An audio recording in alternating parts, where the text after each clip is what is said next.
E aí, minha irmã, você já se sentiu excluída? Já se sentiu humilhada? Desprezada? Pois é, a Agar também. Hoje a gente vai falar da Agar, uma mulher também que passou pela Bíblia. Essa nós temos um nome, informações mais concretas sobre ela. Agar, ela era escrava da Sara. Sara, esposa do Abraão. Sara tinha recebido uma promessa que o Senhor daria um filho a ela. Mas a Sara cansou de esperar.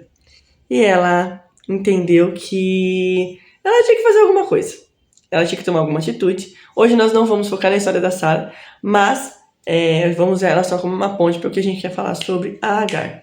Então, ela achou que ela deveria fazer alguma coisa e falou para Abraão, então você vai se deitar com a Agar para a gente ter um filho. E esse filho, então, vai ser a herança que o Senhor nos prometeu. Mas isso não foi isso que Deus tinha prometido. Deus disse que a Sara geraria a posteridade do Abraão. Mas mesmo assim, Abraão foi lá, se deitou com a Agar e ela deu à luz a um filho. E quando ela engravidou, a Bíblia diz no texto de Gênesis 16 que a Agar meio que desprezou a Sara. E a Sara, por sua vez, foi implacável. Ela humilhou a Agar. E a Agar não resistiu. Ela foi embora. E ela vai, então, para o deserto. E sozinha, grávida, prestes a ter um filho. E ela encontra com o Senhor ali. A Bíblia, principalmente no Antigo Testamento, quando nós lemos o Antigo Testamento, em alguns momentos a gente vê uma espécie de frase assim: um anjo do Senhor, um homem do Senhor, ou um homem com uma aparência brilhante. Isso é chamado de teofania, quando Deus aparece através de algum elemento, né? Muitas vezes através de um anjo, de um homem de Deus, algo assim, que eles claramente entendem ali que é Deus falando com eles. E aconteceu, então, com a Agar. Ela estava nesse deserto. Ela era egípcia, ela, então, era uma escrava, né? E ela vai embora, né? Depois de toda essa confusão com a Sara, ela não quer ficar mais ali. E o Senhor encontra ela no deserto através do anjo. E ele fala com ela, né? E ele fala, ele vai até lá para ter um encontro com ela. Ela se sentiu humilhada, desprezada. Ela só obedeceu, parecia que ela estava fazendo tudo certinho. Ela obedeceu a senhora dela, obedeceu a patroa dela e o patrão dela. Mas ela foi humilhada mesmo assim, foi desprezada, só tinha ela sozinha. Ele não era marido dela. Ele se deitou apenas com ela para que ela tivesse um filho que, na verdade, seria deles. E o Senhor a vê naquele deserto, vai ter com ela ali e orienta ela, volta, submete-se à sua senhora, eu estou cuidando de tudo, né? E ela dá um nome para aquele lugar ali. E lá em Gênesis 16, a palavra diz assim, que esse encontro com ela muda a história dela, e ela diz assim no versículo 13: então ela invocou o nome do Senhor, que lhe falava: tu és Deus que vê, pois disse ela: não olhei eu neste lugar para aquele que me vê? Então ela tem um encontro com Deus ali, e Deus a vê. Então, no meio dos nossos desprezos, das nossas humilhações, de todas as nossas dores, Deus nos vê. E muitas vezes parece que nós estamos sendo injustiçados, nós estamos sendo humilhadas, e eu não vou dizer que isso não aconteceu com você. Já aconteceu comigo, eu não sei qual foi a situação com você, mas eu tenho certeza que Deus te viu, Deus me vê, Deus nos vê. E ao longo da história aqui, a gente vai lá para o capítulo 21, né?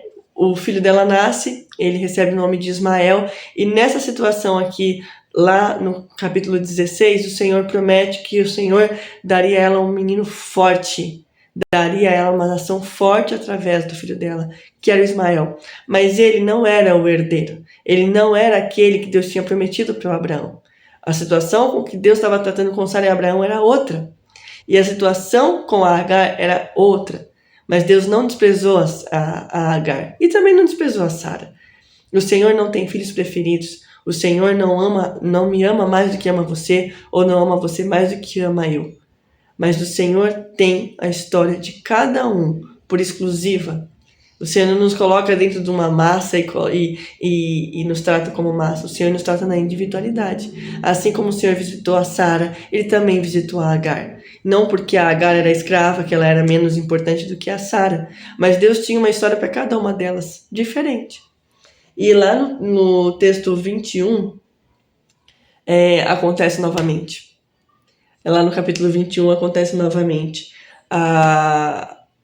Eles crescem, a Sara então gera o Isaac, e quando eles estão ali um pouquinho maiores, desmamados já, acontece uma situação e a Sara novamente é implacável. E a Sara pede para o Abraão então mandar embora aquela mulher e o filho dela, porque o filho dela tinha meio que tirado sarro do Isaac ali e ela se ofendeu muito e manda essa mulher embora.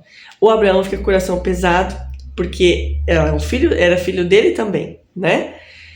E o Senhor, então, direciona o Abraão, não fica com o coração pesado, pode deixar que eu estou cuidando dela, eu estou vendo ela, né? E ele então prepara ela, manda ela, agora dessa vez ela não sai fugida, né? Mas ela, infelizmente, sai porque aquele lugar não é mais para ela, né? E aí ela vai pro deserto, chega uma hora que esses insumos que ela foi, acabou a água, acabou a comida, e ela se vê numa situação de desespero com um menino pequeno, e aí ela fala assim pro Senhor, ela diz assim, eu vou me afastar porque eu não quero ver ele morrer. E ela se afasta então, e o Senhor mais uma vez encontra ela no deserto. E ele fala, pega esse menino e dá água para ele. Só que ela tá no deserto, e de repente ela abre os olhos e ela vê um manancial, ela vê ali um rio, brota literalmente um rio na frente dela. E o Senhor atende essa mulher em sua necessidade, o seu filho. E ali, mais uma vez, o Senhor promete dar a ela, lembra ela daquela primeira promessa que daria a partir dele uma nação.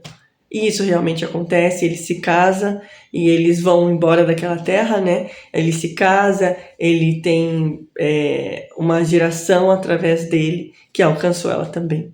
Então, hoje, o que eu quero dizer é que, independente de onde você foi desprezada, de onde você foi ferida, para onde você foi nesse deserto, o Senhor te vê, o Senhor nos vê, e Ele pode sarar, Ele pode nos consolar.